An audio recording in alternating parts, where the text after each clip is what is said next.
Wellness is both a physical and mental state of being. There are a lot of things in your life you can't control. Getting sick is often one of those things. But what you can control, your actions, reactions, and attitude, are key factors in recovery. Scientists have found that a positive focus can directly or indirectly shift the odds in your favor. On this side, you'll learn why humor is so crucial to physical well-being. You'll discover how to thrive and change, and you'll learn how to exercise your innate ability to laugh. Because if you work at it, you'll naturally see and feel more fun and enjoyment in life.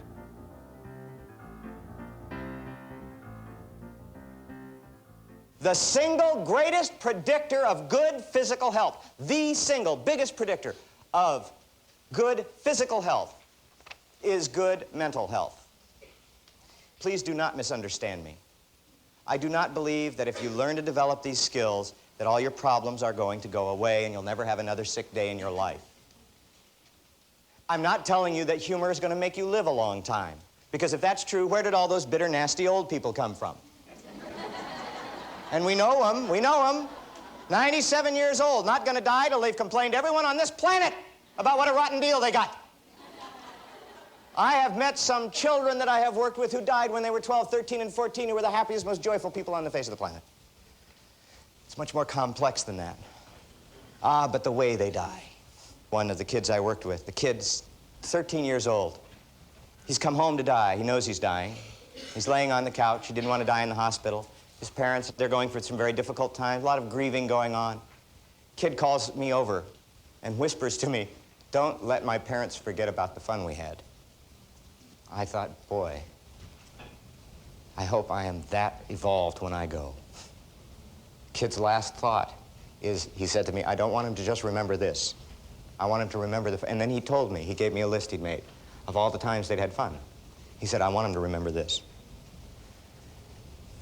When we talk to people in crisis, POWs, survivors of prisoner of war camps, captives, cancer patients, all kinds of people who survived crisis, people who have been thrown out of work after 20 years and are 50 years old or 45 and have to go out looking in the job market again.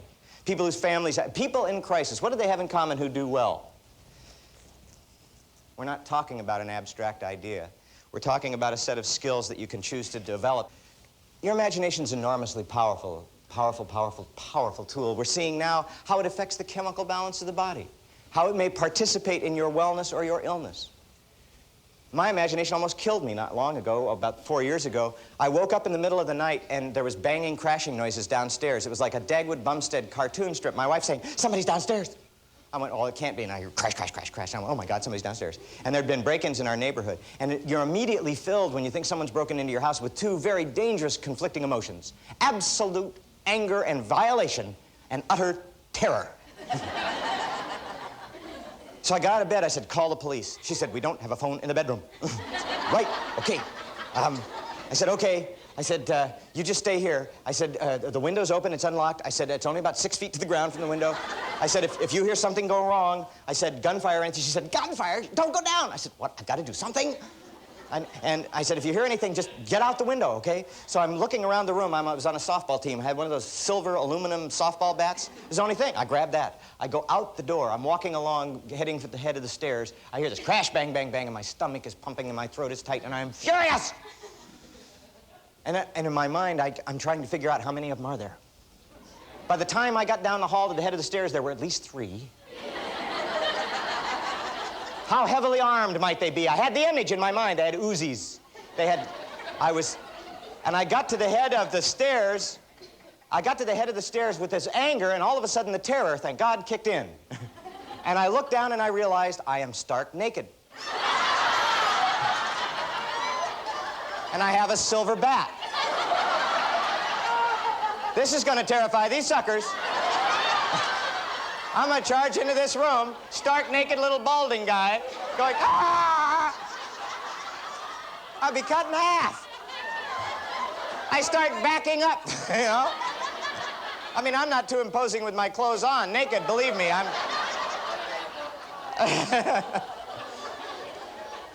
And about that time, the dog came around the corner.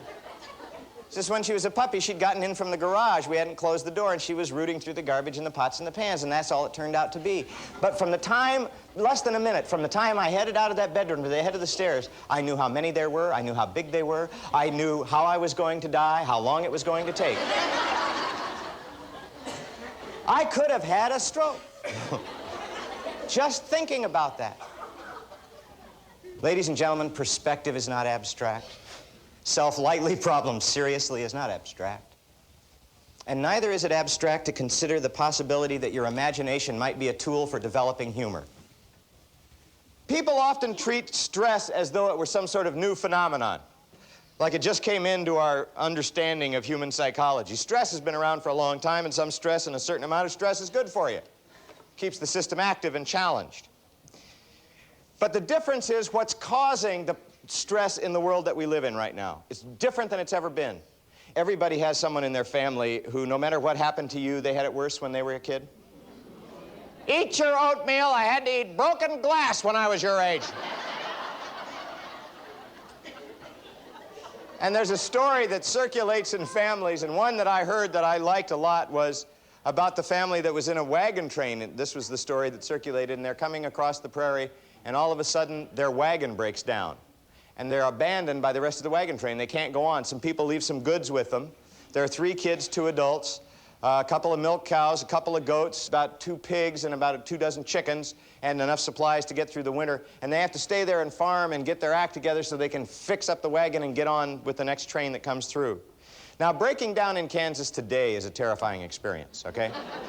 Back then, it had to be utterly horrifying. So here's this family. They build a sod hut.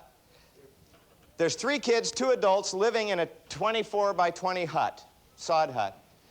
No outbuildings, terrible snowstorms, and when it snows, they got to bring all the animals inside. So you got 3 adults, 2 kids, 2 cows, a couple of goats, some pigs and chickens in a 20 by 24 hut. Would you not consider this a stressful environment? But the problem, the difference was that you could point at the stress. You knew exactly what was bothering you. I'm going crazy, dear, because there's cow flop on the floor. Right here, look. There are chickens in my bed. There are pigs rooting for something under the bed and finding it. You could point at the stress, and you knew that spring would come, and you knew you'd be able to let the animals out and clean out the house, and you'd have a resolution. You had some sense of control. Now the dominating stress in our lives is change. Radical, rapid, unrelenting change.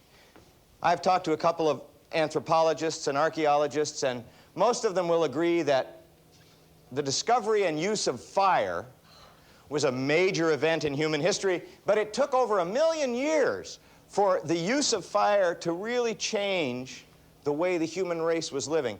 And then other people will talk about agriculture and the wheel, and there's some doubt about which came first, but I'm not going to get into that.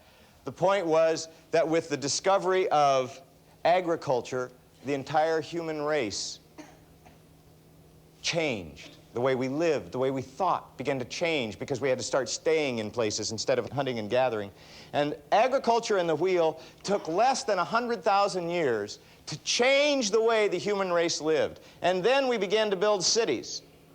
And from the time we began to build cities until the present is about 1/10 or maybe 1/5 of the time that it took for us to get from agriculture to cities. With one major exception, all of the religious structures that now exist on the earth came into being in one 600-year period of time. Boom, all over the world are thinking about deities, and one God changed. And then that increment of change began to really become rapid until we get to this point about 1964. And prior to that, of course, there was industry in the machine age, and that changed the face of the globe in decades. I think about my father, who was born at the turn of the century. A man who watched the combustion engine change the world. A man who watched radio be invented and come into his home. A man who watched film be invented and television come into his home. But those things took decades to change the way he lived. And then 1964 hits. 85% of all human knowledge did not exist before 1964. 85% of medicine, technology, and the sciences was unknown in 1963. That's an enormous explosion of information and understanding. The information age.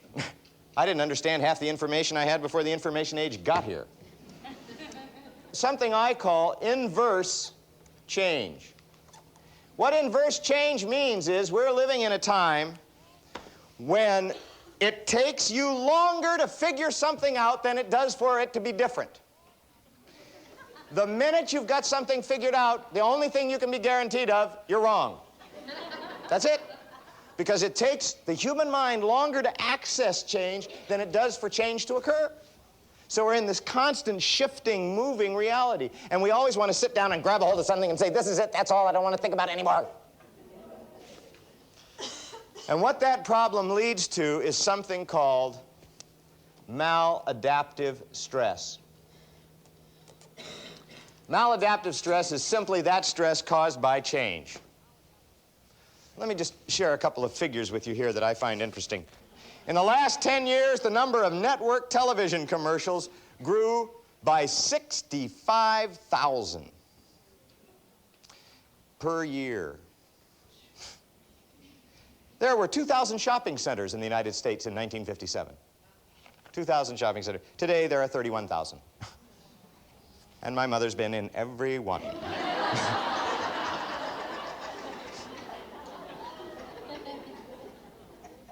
When you begin to think about the changes and the amount of information and the glut that we're getting and how you feel so pressed, don't you, to keep up with it, to try and keep up with it. I see so many people reading a magazine with a newspaper open over there they're going to get to in a minute while they watch the news and try to talk to their spouse. 22 years ago, I wrote a paper in college in a sociology class. It was called Challenge of the Future, How Will We Use Our Leisure Time? Because that was considered by many psychologists and sociologists to be the big challenge of the future. We were having all these labor-saving devices, weren't we? My mother now has more labor-saving devices in her household than existed for 10 million years of human history, and she has less time than she ever had before. What happened to the time we saved with all the labor-saving devices? Where'd it go? What happened? Do you have it? I could use some. And the problem with change as the major stressor is you can't point at it. It doesn't have a neck you can wring. It doesn't have a fanny you can boot. It isn't something you can just shovel out of the house. It's not like the cow flop. Oh, Lord, for the days of cow flop. No, what it leads us to do is the perfectly normal human thing. We want to have control, and so we find someone or something to blame. That's how most of us gain control, and it is a killer. It's his fault. It's their fault. It's the government's fault. It's management's fault. It's the union's fault. It's God's fault. I have a friend who smoked for 24 years, got lung cancer. Big surprise, right? I went to him, I said, Tom, you want to talk about it? I work with cancer patients. Maybe I can help. He said, well, Charlie, it's God's will. I said, I'll be darned, Tom, I didn't know God smoked.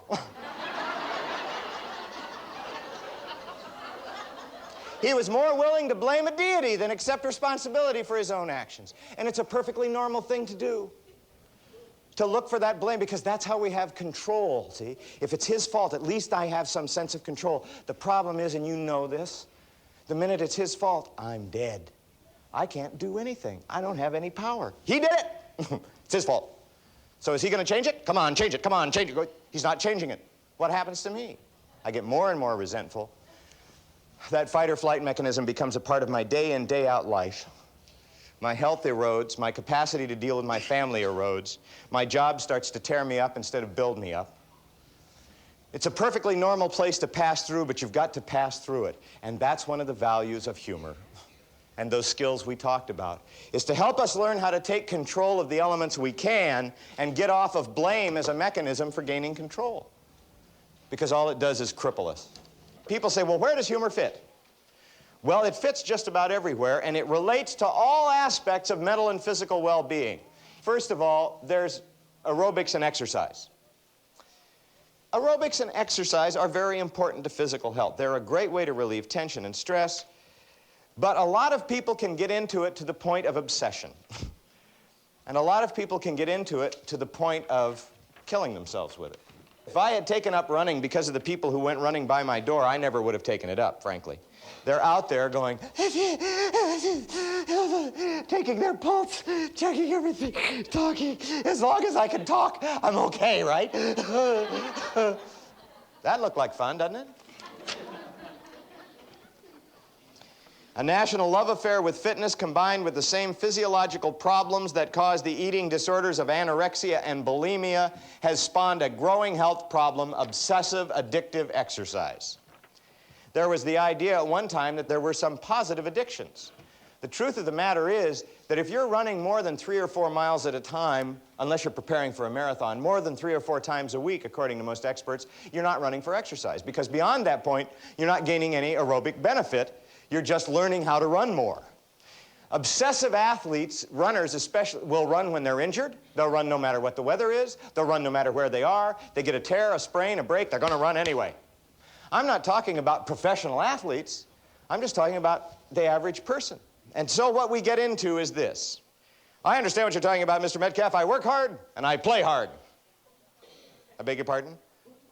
How do you play hard? Play isn't supposed to be hard. It's supposed to be play. What do you mean? Play hard doesn't go together. It's like that old George Carlin thing of, does it make sense when you read on the menu, jumbo shrimp? A giant small thing. Play hard doesn't make any sense. If your exercise consists of beating yourself up or obsessing and working to the point where you're not enjoying the process, it is not having the beneficial effect on you that it could if you were enjoying it. If you entered into it not for competition, but for fun. And then the same thing applies to the arena of nutrition. Obviously, nutrition is important. But I have seen I saw somebody one time, we were at a table at a convention, somebody was putting salt in their food, and a person across the table reached over and slapped it out of their hand. Said, that stuff will kill you. Well, that'd certainly make me want to pay attention to nutrition, wouldn't it, you? Oh, thank you so much. Here, have some salt. Obviously, nutrition is important to our well-being and our health. But again, it becomes a matter of how do you communicate that information? How do you share it? One of the most effective seatbelt laws in the country, and that comes under the other heading here, preventative health practices. You know, mammograms, pap smears, going in for checkups, wearing your seatbelt, not smoking, etc. Preventative health care practices. Those are real important, but when you try to sell a seatbelt law anywhere by showing bodies spread all over the road, more people don't use their seatbelt. Just to prove to you it won't happen. Don't tell me not to do it. Great series of ads that ran, I believe it was in Rhode Island. I saw them and I thought they were wonderful. It shows a father and a 5-year-old son getting into the car. And a little bell goes off and this voice says, please fasten your seatbelt. Please fasten your seatbelt. And the father flies into a rage. And he runs in the house and he comes out with a hatchet. And he chops the seatbelt out of the car and throws it on the ground. He gets in and closes the door and his 5-year-old son is sitting over there with his seatbelt on. And he looks at his dad and he said, gee, Dad, it's not that hard.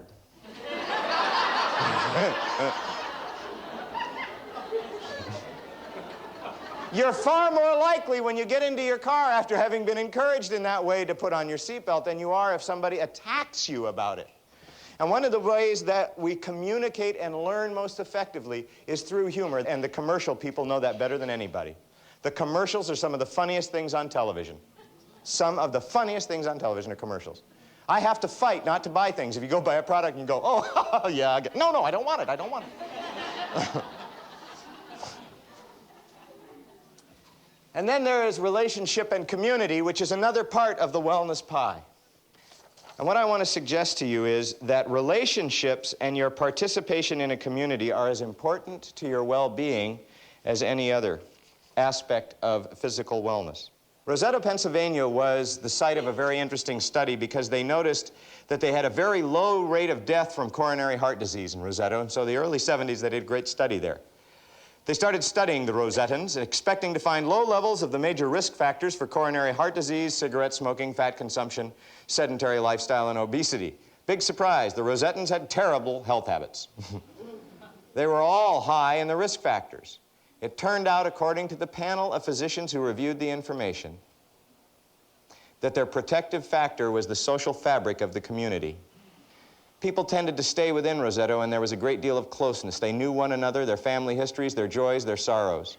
There were plenty of people to listen and to lend a hand when needed. The statistics revealed that when people moved out of Rosetto, their rate of heart attack rose to the predicted level within 6 months. Social support, the great stress buffer, turned out to be more important than health habits in predicting heart disease.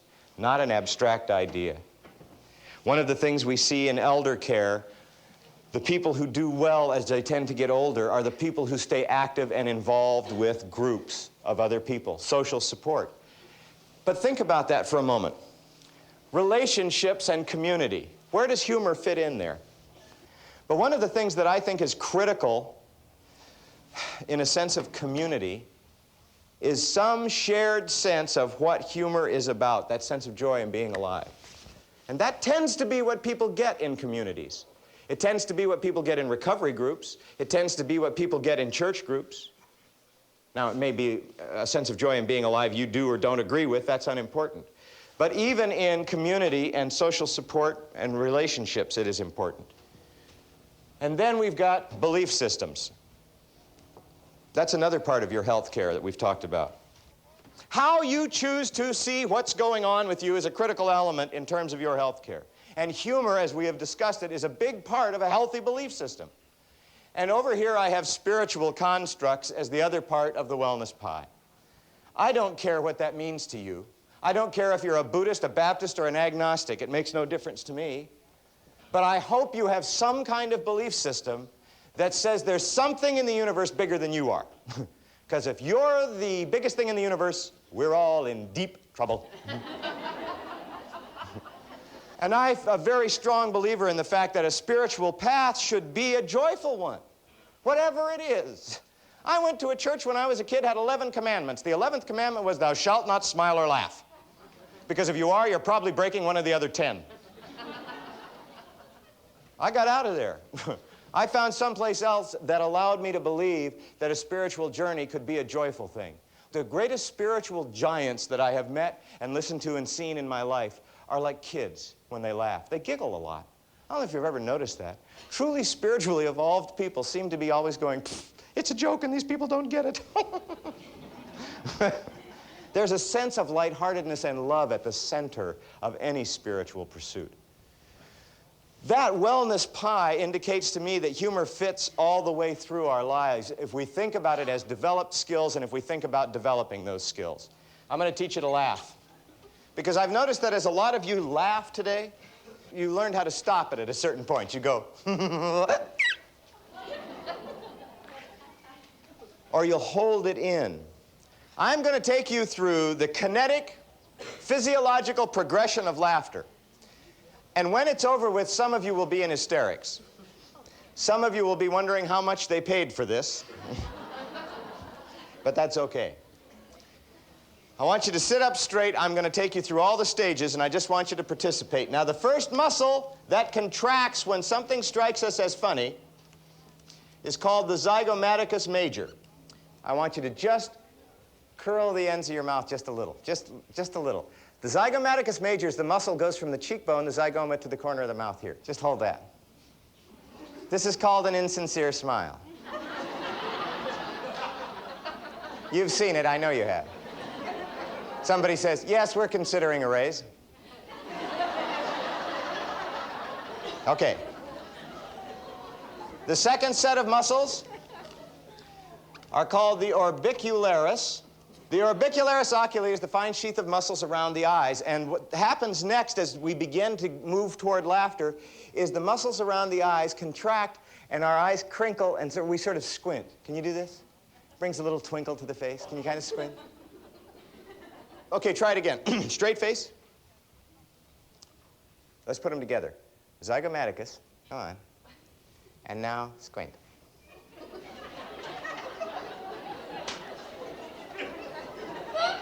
That's all it takes for some people.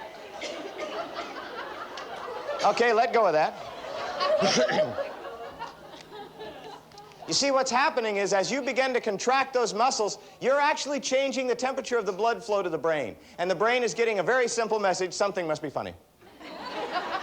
It's working.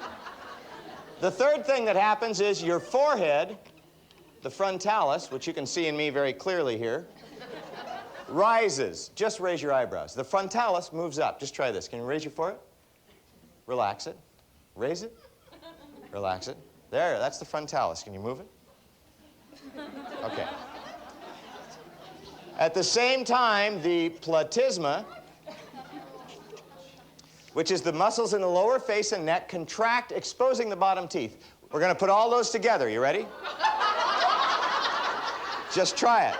Straight face. Here we go. Zygomaticus. Little grin. Orbicularis. Frontalis. Platysma. Here. Hold it. Big, huh? Just like that. Good, okay. Got it, got it.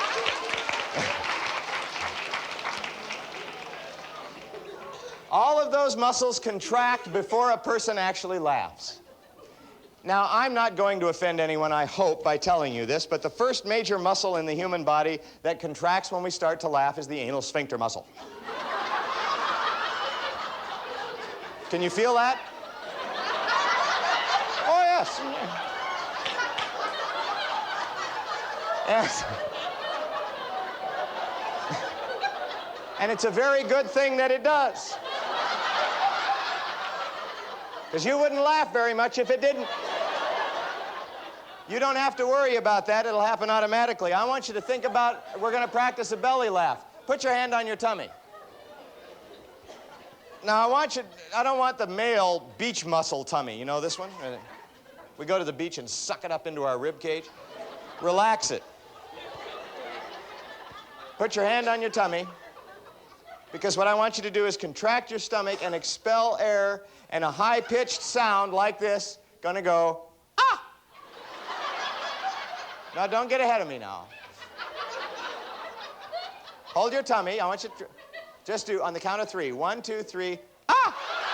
That's it. One more time. 1, 2, 3, ah! Okay. We're gonna string a few together. It looks and sounds like this. Ah, ah, ah, ah, ah. Ah, ah, ah, ah. Okay? All together. On the count of 3. Just 5 or 6 in a row. I want you to try it now. 1, 2, 3. Gonna go. Ah, ah, ah, ah, ah, ah, ah. Good. All right. Now, keep your hand on your tummy. Here we go. From the top.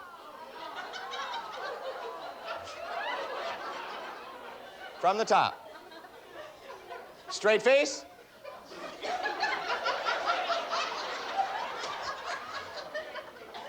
You can do it. I know you can. Straight face.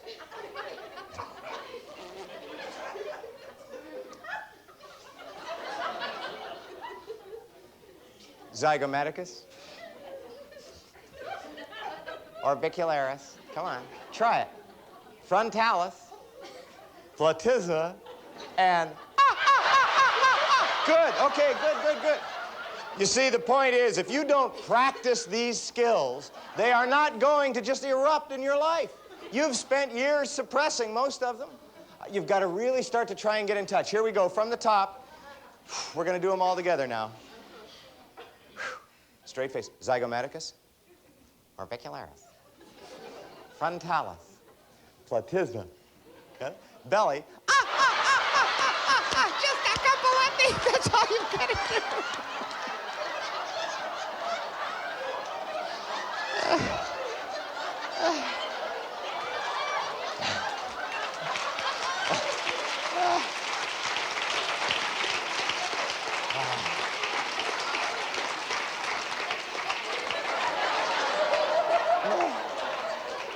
Look at that. And then there's the last stage is tears, and some of you are already there. And nobody told a joke.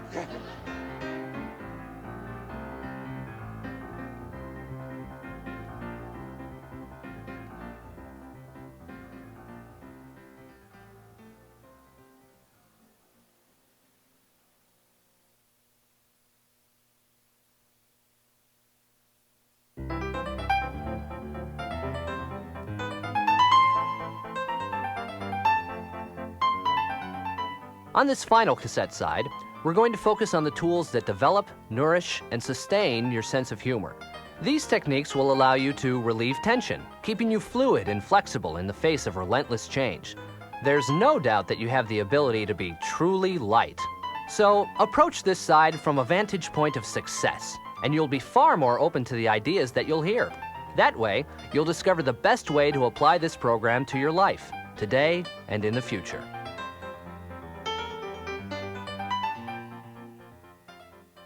The reason I offer the width of information and the width of tools that we're now going to explore is this. Maybe one of those will have application to your life. Maybe you'll actually do the exercises, which I'm going to ask you to do for a while.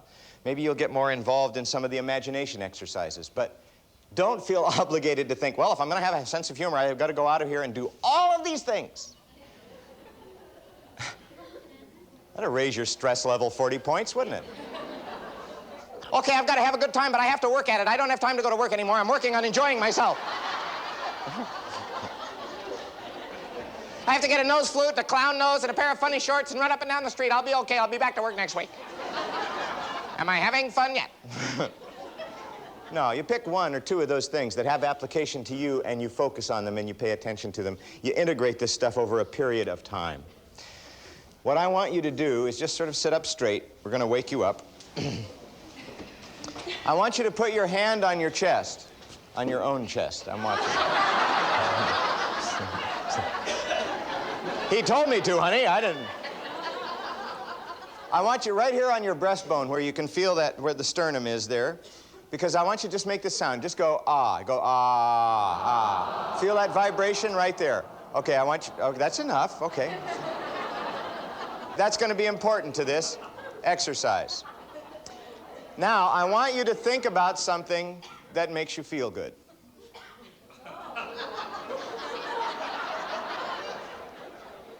I want you to just put in your mind for a moment, I want you to think about something that makes you feel good. It might be a person or a place. It might be someplace you've never even been. Maybe you've got a poster of New Zealand in your office, and it's this beautiful photo, and you've always thought how nice it would be to be there, and just looking at it calms you down. Think maybe about a person. I think about my grandmother or my mom or my sister or any number of people in my family who over the years have brought me a lot of joy. I think about an evening at the drive-in with my wife. I think about all kinds of things. I think about any number of things that might just bring a smile to at least your interior face, if not your exterior face. I want you to think of something that makes you feel good. And then I want you to consider this. I want you to think about making, just think about this, I want you to think about making a sound that would express that thought. Just... Imagination is a powerful tool, isn't it? I want you to think about that for a moment. One of the things that we suppress on the way into adulthood is we suppress that natural capacity to express feeling good. And here's the real critical element of these exercises that we're doing. If you suppress your physical capacity to express feeling good, you suppress your psychological capacity to see and experience what is good.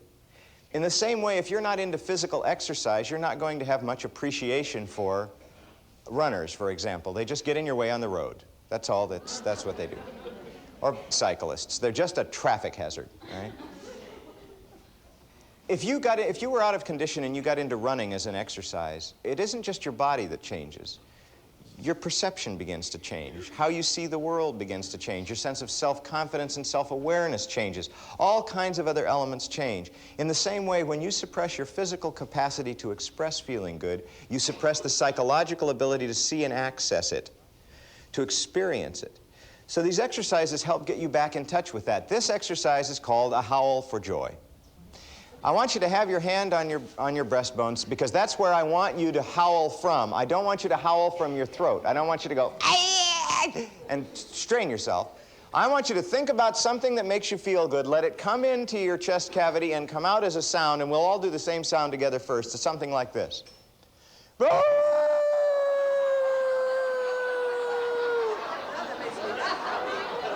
Okay? Right from the chest, okay? Now, hold it now. I know I know that a lot of you are out there going, this is getting weirder all the time.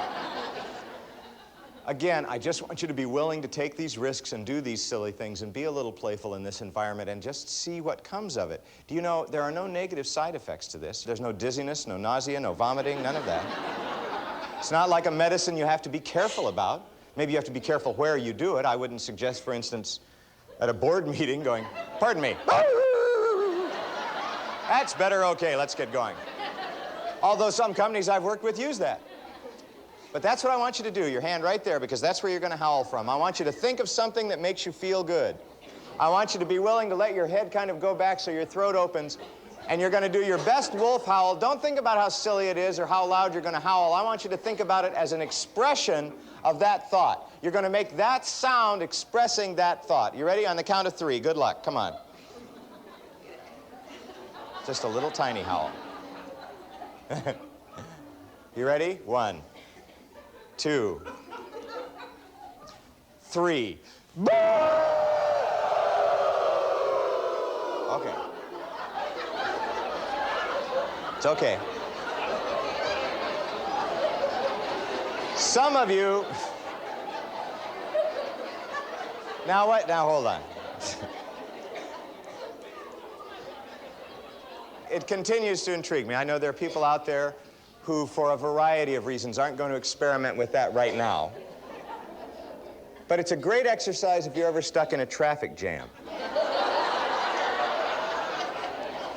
Because there you are, sitting there, and your stomach's getting tight, and your jaw hurts, and you're really aggravated with whatever it is that runs the universe, because obviously it's not aware of the fact that you are in a hurry. And you get in a traffic jam or stuck someplace where you can't get anywhere, and you start grinding, which does not help solve the problem. It's okay to pass through that, but a wonderful thing to do is to roll down the window.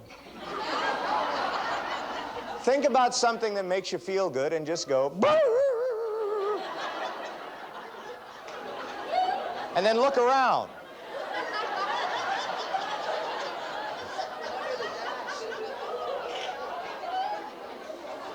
It has a remarkable restorative effect in terms of perspective. And I did it once. How many of you know the Tappan Zee Bridge in New York? Oh, yeah, okay. As you know, when traffic hits the Tappan Zee, it's like you can get gridlock there real easy. Well, I was on the TZ Bridge, and there was an accident, and the place got jammed. It was like 4:30 in the afternoon, and there was traffic backed up to New Zealand. It was amazing. It was just screaming people. And there's always at least one guy in a traffic jam. I don't know what he thinks this is going to accomplish, but there's always one guy who gets out of the car and yells at everybody and says, "Come on, move it!" What does he think everybody's going to do? Say, "Oh, I'm sorry, we didn't see you there. Move it, come on through."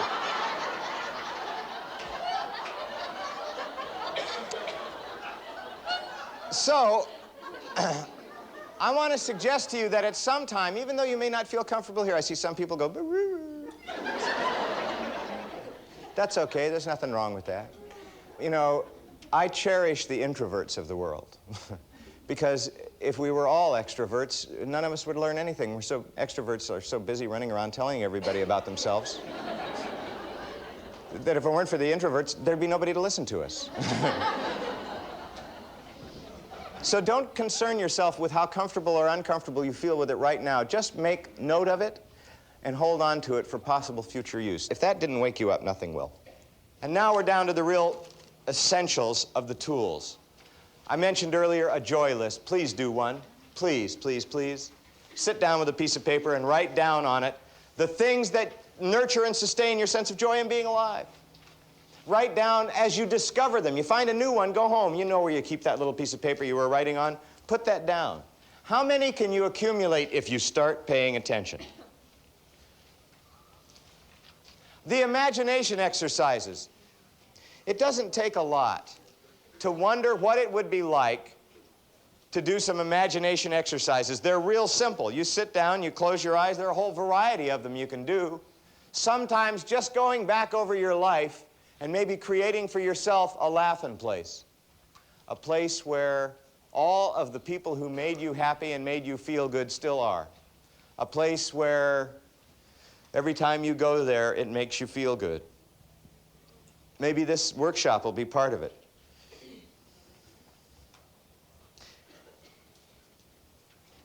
I want you to start paying some attention to what it is you are imagining.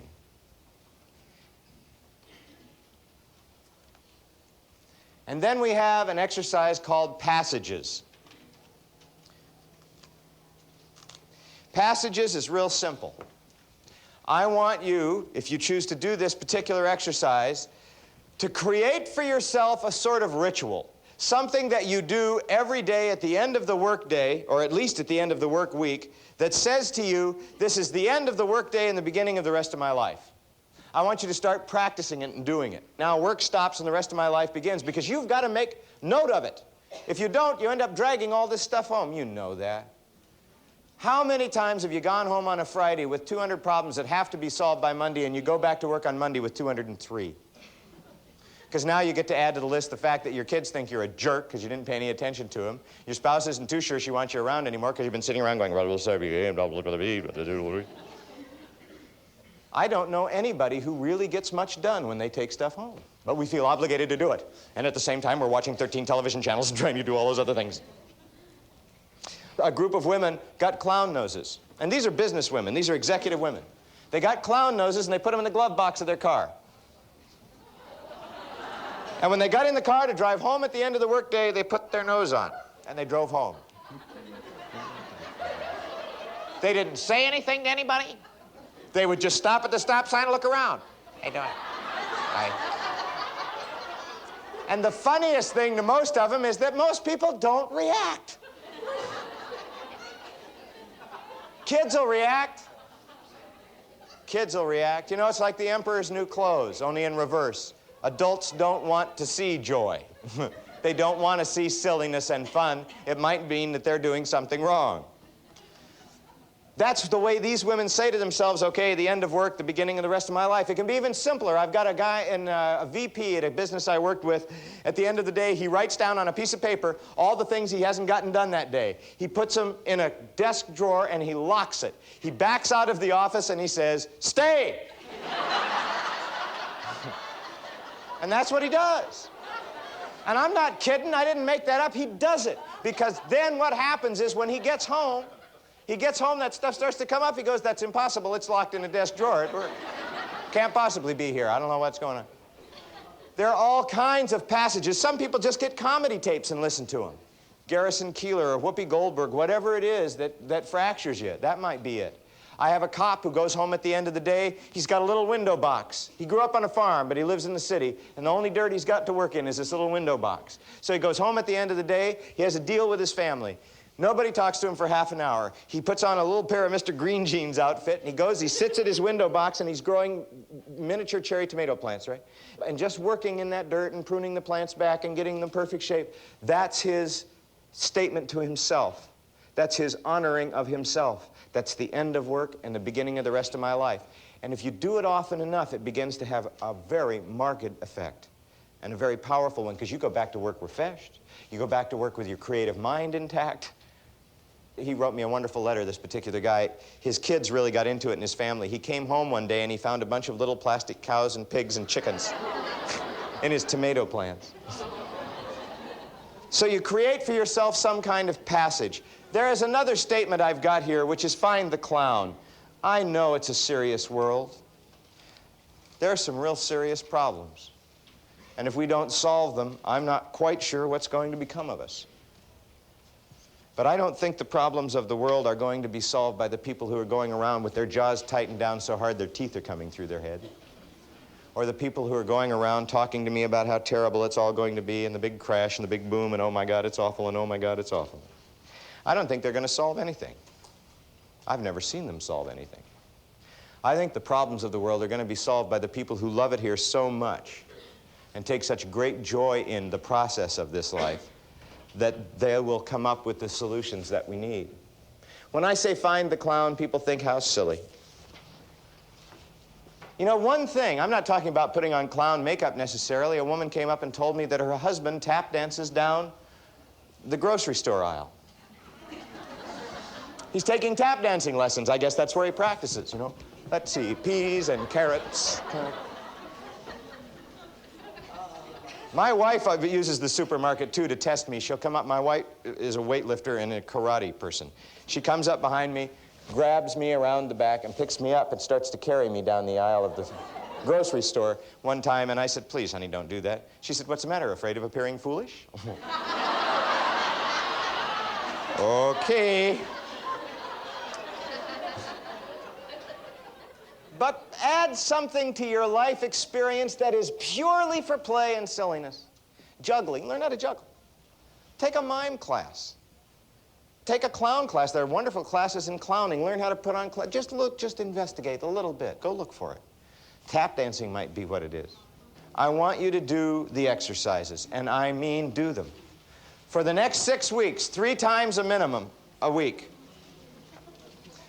I want you to do the physical exercises. The stand, breathe, and smile, the shake and face, the howl for joy, the 4 photos, I'll tell you about that one in a minute, and the zygomaticus boogie exercise. And I mean do them.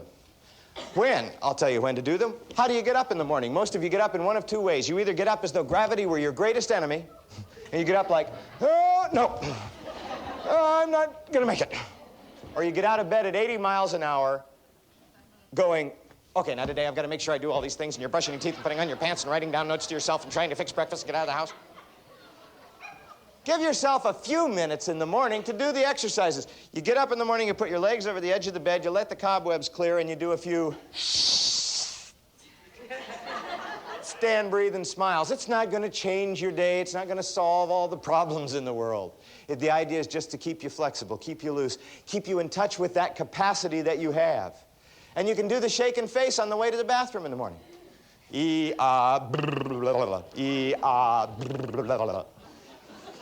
Or on the way out, whichever's more appropriate. You can do a howl for joy in the shower. Make your family wonder what you're up to. Or use it when you're going to work.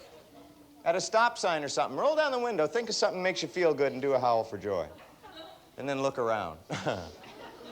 The 4 photos. I want you to come up with the 4 silliest faces you know how to make. And then I want you to go to Kmart or Walmart or Walgreens or someplace like that. Because that's usually where they have one of those little photo booths where for 75 cents you can take a little strip of pictures of yourself. They're $1 now? Hey, when I was doing, they were $0.25. Okay, well, it's still a worthwhile exercise. 2 or 3 of you go. You can cram in there together. Split the cost.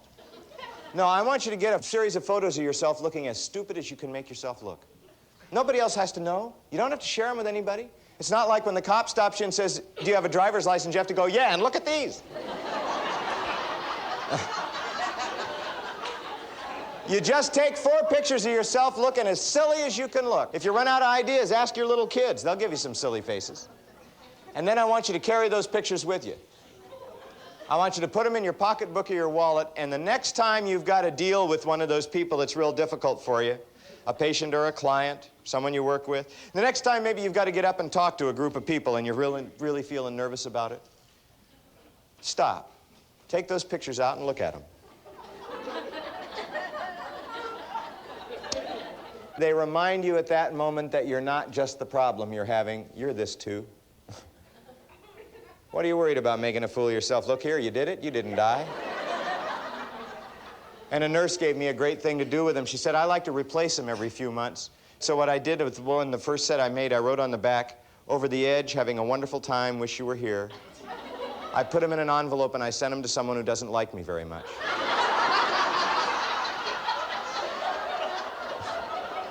She said, what the heck? She said, it was the first time I got a letter from this woman in 10 years. She wrote back and said, are you okay? I love that. I want you to do these things. People think, oh, that's kind of amusing, that's entertaining, but what difference does it make? It makes a tremendous difference. For you to actually physically get involved in these exercises and begin getting back in touch with your physical ability to express feeling good.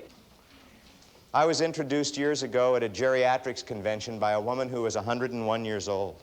And when they told me she was going to introduce me, I thought, oh, no. What's she going to do, get up there and breathe? I was not feeling in a very friendly, loving mood. I had done an all-day workshop. I had to do a dinner talk. I wanted to get home to my wife. She said, well, let this woman introduce you. I said, okay. I'm sitting there. Up comes this woman, Sylvie.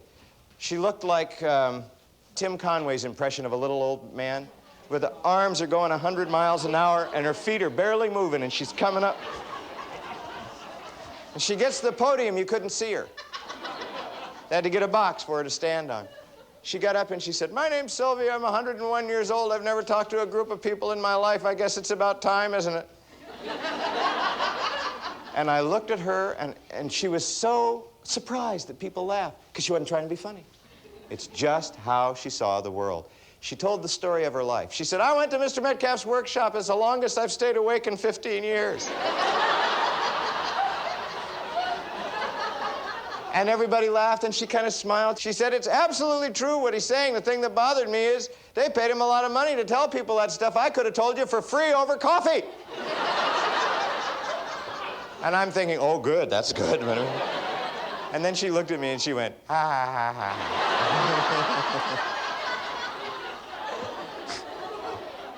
This woman amazed me. She was so astonishing. Like I said earlier, humor isn't going to make you live a long time. But this woman told the story of her life, and there was more misery in that one woman's life than all of yours lumped together. I mean, she had people in tears. I'm thinking, oh, God, this is terrible. Huh? And she said, "So how come I'm still here? Because I do those things. They really do work." She said, "I didn't know it, but I do those exercises all the time." She said, "I'm having such a good time. I just got married 2 years ago." For the second time, she said, "Honey, stand up." He stood up, and he big strapping fella, and she said, "He's 17 years younger than I am." She said, "His favorite joke is to roll over at night and poke me and say, 'Honey, you know you're old enough to be my mother?'" And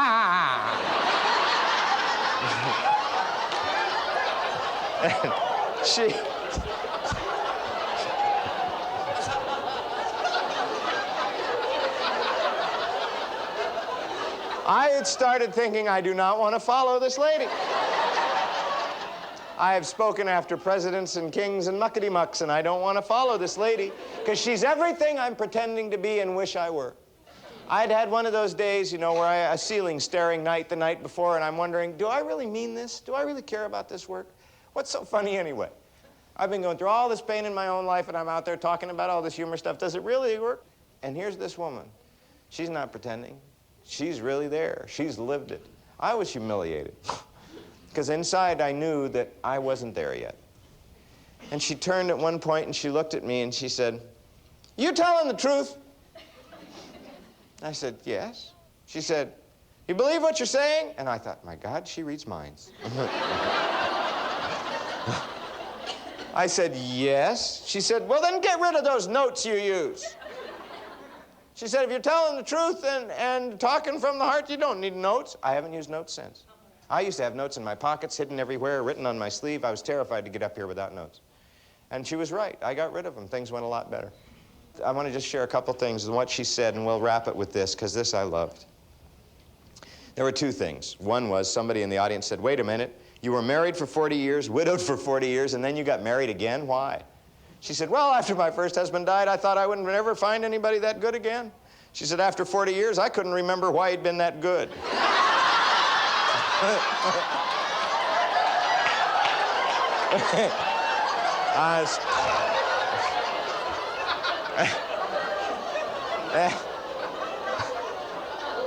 And the line I want to leave you with, and the thing that I strive for, she said, "You know, I still love to dance." She said, "It doesn't look like much." She said, "It looks like this." And she sort of wobbled back and forth on her feet.